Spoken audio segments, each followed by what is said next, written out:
Dear students, welcome back. बहुत दिनों के बाद मैं यह वीडियो डाल रहा हूँ, चूँकि बहुत व्यस्त था। आज हम लोग पढ़ने वाले हैं रस्किन बॉन्ड की एक शॉर्ट स्टोरी, और इस शॉर्ट स्टोरी का नाम है मास्टर जी।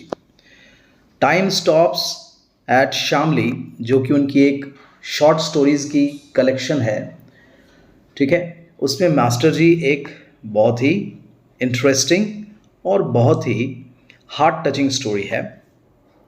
चलिए हम लोग सबसे पहले कहानी को जानते हैं, फिर हम इसके एनालिटिकल पार्ट को भी देखेंगे कि आखिर रस्किन बॉन्ड इस कहानी की मदद से क्या कहना चाहते हैं। आइए हम लोग देखते हैं। यहाँ मैंने टेक्स्ट भी दिखाया है, और टेक्स्ट को देखकर आप घबराइए नहीं। जो भी कहानी इसकी है, जो थीम है, वो आपको मैं आसानी से समझा दूंगा और आप समझ जाएंगे। ऐसे भी यह एक बहुत ही छोटी कहानी है। चलिए शुरू करते हैं। इस कहानी में बेसिकली दो कैरेक्टर्स हैं, जो नैरेटर खुद हैं और एक मास्टर जी हैं जिनका नाम खुशहाल सिंह है। ठीक है, तो ये बहुत ही विषम कंडीशन में, जिसको कहते हैं बहुत ही एडवर्स सिचुएशन में, एक दूसरे से मिलते हैं। खुशहाल जो हैं, मिस्टर खुशहाल जो हैं, वो हिंदी के टीचर रहे हैं नैरेटर के, और वो बचपन में उन्हें पढ़ाते थे।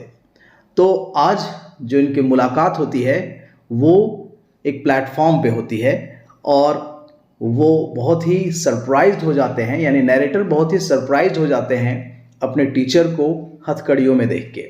चलिए कैसे, यहाँ देखते हैं। नैरेटर जो है वो घूम रहे हैं प्लेटफॉर्म पे, और अमृतसर एक्सप्रेस जो है, जो ट्रेन है, वो आने वाली है। तभी इनकी नज़र मिस्टर खुशहाल पे जाती है, जो कि हथकड़ियों में बंधे हुए हैं और एक पुलिसमैन उनको लेकर आ रहा है। शुरू में तो ये उनको पहचान नहीं पाते हैं, लेकिन अब जब नज़दीक जाते हैं तो देखते हैं कि इनका पेट निकला हुआ है, एक जेंटलमैन है। उनकी दाढ़ी जो है वो लंबी है और बहुत सारे बाल उसके पक चुके हैं, लेकिन अभी भी उनके अंदर एक एरोगेंसी है, और बहुत ही ऐसे मैनर में दिखाई पड़ते हैं जैसे कि उन्होंने कुछ किया ही नहीं, और उन्हें इस बात का कोई गम नहीं कि वो हैंडकफ्ड हैं, यानी हथकड़ी उनकी लगी हुई है। जब ये बहुत नज़दीक जाते हैं और कहिए एक दूसरे से फेस टू फेस आ जाते हैं, तो वो पहचान लेते हैं कि ये तो उनके ओल्ड हिंदी टीचर हैं, यानी पुराने हिंदी पढ़ाने वाले टीचर हैं। ये बहुत ही स्टार्टल्ड हो जाते हैं और गौर से उनकी तरफ टकटकी लगा कर देखते हैं। ठीक है, और उन्होंने भी, यानी जो टीचर थे, उन्होंने भी इनकी तरफ देखा, और ऐसा लगा जैसे कि उनकी आंखों में भी एक चमक आ गई और वो पहचान गए। ठीक है, और यह लगभग 20 साल बाद की घटना है, और 20 साल पहले जब उन्होंने उनको देखा था, वो कैसे क्लासरूम में ब्लैक बोर्ड के पास खड़े होते थे और वो पढ़ाते रहते थे। ठीक है, जैसे ही उनके नज़दीक जाते हैं नैरेटर, वो कहते हैं गुड इवनिंग सर, थोड़ा हकलाते हुए कहते हैं, यानी स्टैमरिंग करते हुए कहते हैं, और जो एक पब्लिक स्कूल के मैनर में एक स्टूडेंट टीचर को अभिवादन करता है, सैल्यूटेशन करता है, उसी तरीके से ये करते हैं। तो ये यहाँ बताते हैं नैरेटर कि कैसे, चाहे शिक्षक कोई भी कंडीशन में हो, हमें कैसे उनका आदर करना चाहिए। ठीक है, ये फर्स्ट सीन दिखाई पड़ता है। जैसे ही नैरेटर मिस्टर खुशहाल को गुड मॉर्निंग बोलते हैं, उनका भी चेहरा खुशी से चमक उठता है, और वो कहते हैं, अच्छा तो तुमने मुझे पहचान लिया मेरे बच्चे। ठीक है, और यह कि वो भूल चुके हैं कि उनका जो हाथ है वो हथकड़ी में बंधा हुआ है, वो लपक कर इनका हाथ पकड़ना चाहते हैं। ठीक है, और शायद हाथ मिलाना चाहते हैं, और मिस्टर खुशहाल जो है वो नैरेटर का दाहिना हाथ जो है अपने बाएं हाथ से पकड़ लेते हैं, और एक रफ स्क्वीज, यानी कि जोर से दबाते हैं, जैसे मिलने के बाद हम लोग जनरली एक वार्म वेलकम करते हैं, वैसे ही करते हैं। और उनके मुंह से जो एक खुशबू आ रही है, जनरली वो खाते थे क्लोव्स, जिसको लौंग कहते हैं, सिनामोन जो दालचीनी है, वो हमेशा वो चबाते रहते थे। तो नैरेटर को याद आ जाता है वह दिन जब वो पढ़ाया करते थे उनके स्कूल में, और उनके पीछे से खड़े होकर जब वो हिंदी इंग्लिश ट्रांसलेशन सिखलाते थे, तो उनकी वो जो महक आती थी, वो गंध आती थी, वो अभी भी उनसे आ रही थी।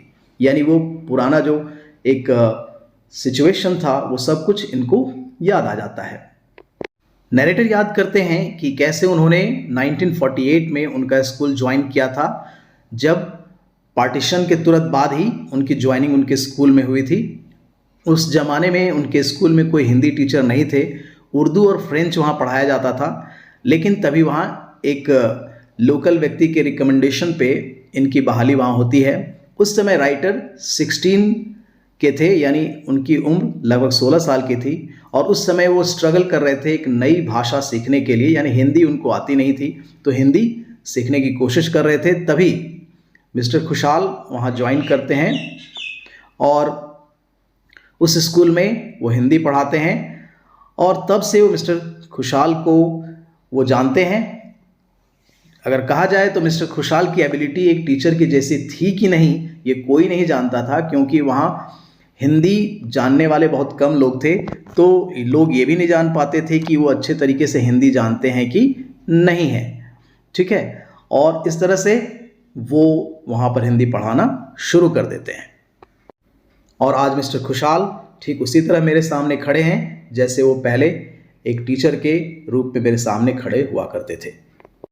तभी ट्रेन आ जाती है और प्लेटफॉर्म पे अफरा तफरी मच जाती है। ट्रेन में चढ़ने के लिए भीड़ इतनी हो गई है कि कंपार्टमेंट के डोर्स जो हैं वो भर जाते हैं। पुलिसमैन किसी तरह से इनको खींचते हुए और कंपार्टमेंट में ले जाता है, और राइटर भी उनके पीछे पीछे हैं, और एक थर्ड क्लास कंपार्टमेंट पे ये लोग चले जाते हैं। मिस्टर खुशहाल जो हैं जहाँ बैठे हैं उसके अपोजिट सीट पे नरेटर भी बैठे हुए हैं, और उन्हें यानी मिस्टर खुशहाल को जरा भी इस बात का कोई अफसोस नहीं है कि उनको हथकड़ी लगी है, बल्कि जितने भी आसपास के पैसेंजर्स हैं सब इनको देख रहे हैं। और पुलिसमैन जो है वही दिखाई पड़ रहा है जैसे कि वह बहुत दुखी है और उसे जरा भी अच्छा नहीं लग रहा है। जैसे ही ट्रेन आगे बढ़ती है, मैं यानी नरेटर जो है वो मिस्टर खुशहाल को पराठा ऑफर करते हैं। उनके पास कुछ पराठे थे जो कि फिरोजपुर से वो लेकर आए थे, और फिरोजपुर लैंडलेडी ने उनको बना कर दिया था, और बड़े ही प्रेम से वो स्वीकार भी करते हैं। ठीक है, और एक पराठा वो कांस्टेबल को भी देना चाहते हैं, लेकिन कांस्टेबल जो है बहुत हेजिटेट करता है और वो लेना नहीं चाहता है। ऐसा लगता है कि वो खाना चाहता है, लेकिन वह ड्यूटी बाउंड है, लेकिन पब्लिकली वह लेना नहीं चाहता है। तो इसी बीच नरेटर उससे पूछते हैं कि why have they arrested you sir, आखिर आपको गिरफ्तार क्यों किया गया है sir, is it very serious, क्या कोई खास बात है? तो मिस्टर खुशहाल कहते हैं नहीं नहीं, छोटी सी बात है, कोई भी चिंता करने की बात नहीं है ना, और मैं बहुत जल्दी ही आज़ाद हो जाऊंगा। But what did you do? तो नरेटर पूछते हैं कि आखिर आपने किया क्या है? तो मिस्टर खुशहाल जो हैं वो सामने की ओर झुकते हैं और कहते हैं कि कुछ भी ऐसा काम मैंने नहीं किया है जिससे मुझे लज्जित होना पड़े। ठीक है, और उनके अंदर एक कन्फाइडिंग टोन था, वो ऐसा लगता था मानो सब कुछ साफ साफ बता रहे हों। और even a great teacher like Socrates fail foul of the law, वो एक कोट करते हैं कि सोक्रेटिस जैसा भी यानी सुकरात जैसा भी टीचर जो था उसे भी जेल जाना पड़ा था, उसे भी लॉ के सामने खड़ा होना पड़ा था। ये अपना एक तरह से उदाहरण पेश करते हैं और तुलना करते हैं सोक्रेटिस से। तो नरेटर कहते हैं अच्छा, किसी स्टूडेंट ने लगता है आपकी शिकायत कर दी। जैसे ही वो कहते हैं तो वो थोड़ा ऑफेंडेड फील करते हैं, कहते हैं कि नहीं, स्टूडेंट्स मेरे खिलाफ शिकायत क्यों करेंगे, जबकि वो मेरे बेनिफिशरीज हैं, मैं उनको फ़ायदा पहुंचाता हूं। और वो और भी कोई मिस्ट्री न रखते हुए स्ट्रेट फॉरवर्ड कहते हैं कि it was simply a question of false certificate, यह एक फॉल्स सर्टिफिकेट की बात है। तो नरेटर बोलते हैं ओ अच्छा, तो आपका लगता है जो सर्टिफिकेट है वो गलत है? वे कहते हैं of course not, nothing wrong with my certificate, I had them printed in Lahore in 1946। वो कहते हैं कि मेरे सर्टिफिकेट के साथ कुछ भी गलत नहीं है, मैंने इसे प्रिंट करवाया था लाहौर में 1946 में। तो मैंने उनसे पूछा तो बताइए फिर किसके सर्टिफिकेट के साथ गलती है? ये समस्या क्या है कि मैं मैट्रिकुलेशन के सर्टिफिकेट्स पुअर और इडियट बच्चों को बांट रहा हूँ। ठीक है, ओ, या नरेटर कहते हैं अच्छा, तो आप अपने सर्टिफिकेट्स दूसरों को बांटते हैं। तो वो कहते हैं दैट्स राइट, सही बात है। और ऐसा है कि कहीं ना कहीं प्रिंटिंग मिस्टेक्स हो जाती है, जिसके कारण वो कहते हैं कि अब उतने अच्छे प्रिंटिंग प्रेसेस रहे नहीं, लगता है कहीं पर मेरी ये जो सर्टिफिकेट है वो पकड़ी गई है, इसी के कारण मुझे यहाँ पकड़ा गया है।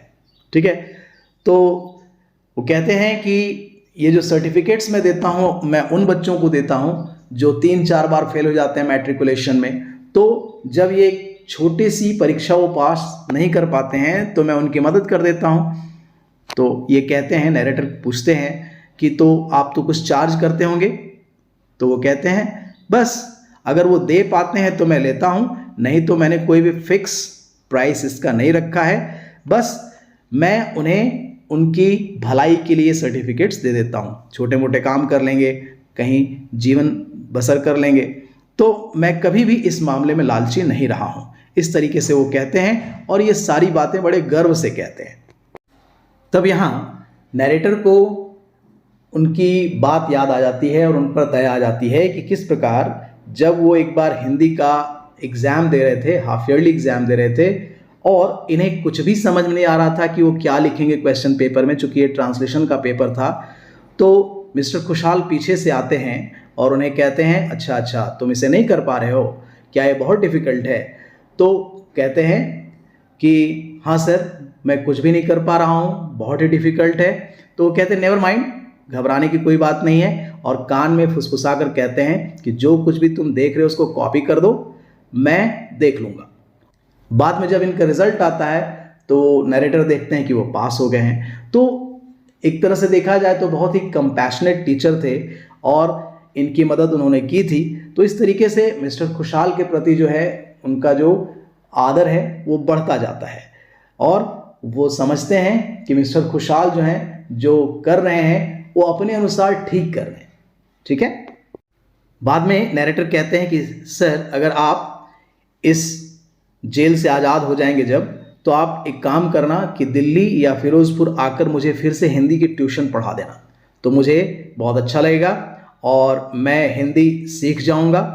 तो वो कहते हैं टीच यू हिंदी, मैं तुम्हें हिंदी पढ़ाऊंगा। और वो चिल्लाते हैं my dear boy, what give you the idea that I ever knew in Hindi, तुम्हें किस बात से ऐसा लगा कि मुझे हिंदी आती थी कभी? तो वो कहते हैं but sir if not Hindi what were you teaching us all the time at school, तो जब आप हिंदी मुझे नहीं पढ़ा रहे थे तो स्कूल में क्या पढ़ाते थे? तो वो कहते हैं पंजाबी, और वो चिल्ला के ऐसा कहते हैं और सारे लोग आश्चर्यचकित हो जाते हैं ये जानकर कि एक हिंदी का टीचर प्योर पंजाबी पढ़ा रहा था। ठीक है, तो इस तरीके से ये कहानी जो है यहाँ पर सारे लोगों को सरप्राइज कर देती है कि कैसे एक हिंदी का टीचर बैफल्ड करके वहाँ पर नौकरी कर रहा था और वह एक कंपैशनेट टीचर की तरह बाकी स्टूडेंट्स की मदद कर रहा था नकली सर्टिफिकेट बांटने का।